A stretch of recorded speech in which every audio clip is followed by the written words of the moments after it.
human being, one grieving human being, and he's speaking to another person, and it's a voice that's immediately recognizable 700 years later, despite the trappings of authority.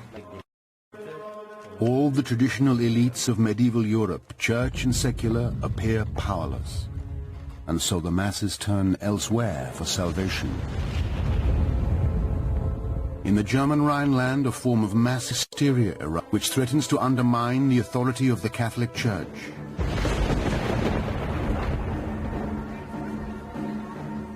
They are known as the Brotherhood of the Flagellants, fanatics who believe they can avert God's wrath by extreme physical acts of repentance.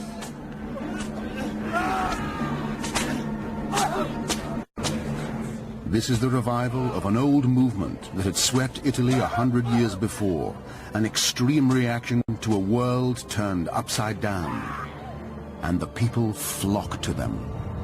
People looked upon the flagellants as helping to ward off the disease, as perhaps their extraordinary penance might avert God's wrath and take away the plague. The notion of flagellating oneself might have a particular appeal, a very dramatic method a painful, dramatic method of scourging oneself of the sins in the expectation that you might not be alive tomorrow. In groups as large as 1,000 men, the flagellants commit themselves to a master for 33.5 days to mark their Saviour's years on earth. Forsaking bath, bed, and sex, they march from town to town, performing gruesome masochistic acts before appreciative throngs. In his journals, the French chronicler Jean de Venette writes, "The penitents scourged themselves with whips of hard-knotted leather with little iron spikes. Some made themselves bleed very badly between the shoulder blades, and some foolish women had clothes ready to catch the blood and smear it on their eyes, saying it was miraculous blood."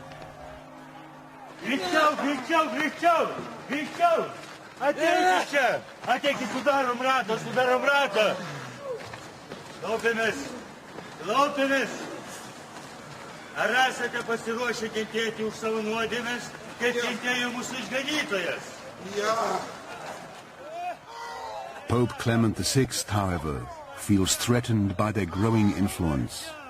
The flagellants were suspected by the organized religious establishment. Their coming to a place often created a lot of commotion, and sometimes it was accompanied by even movements against the town authorities or other groups.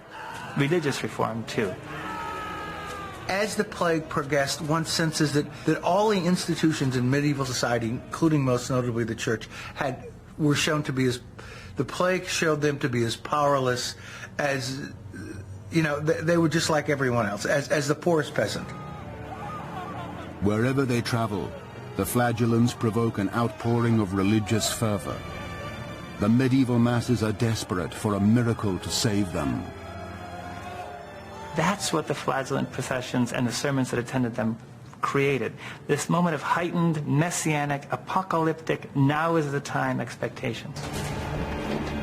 In 1348, as the plague engulfs Europe, mankind adds his own brand of viciousness to the disaster that surrounds him.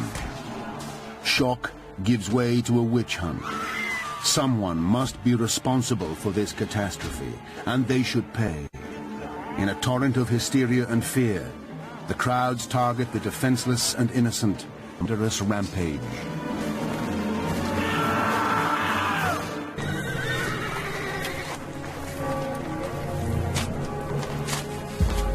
In 1348, the Black Death is at its height. It has cut a path of destruction from Sicily to England.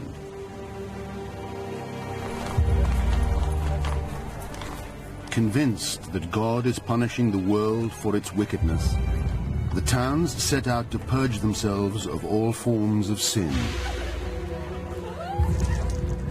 The first thing they would do is pass ordinances. No gambling, no swearing, put the prostitutes out in a house in the countryside, clean up your act. Maybe that will avert the plague.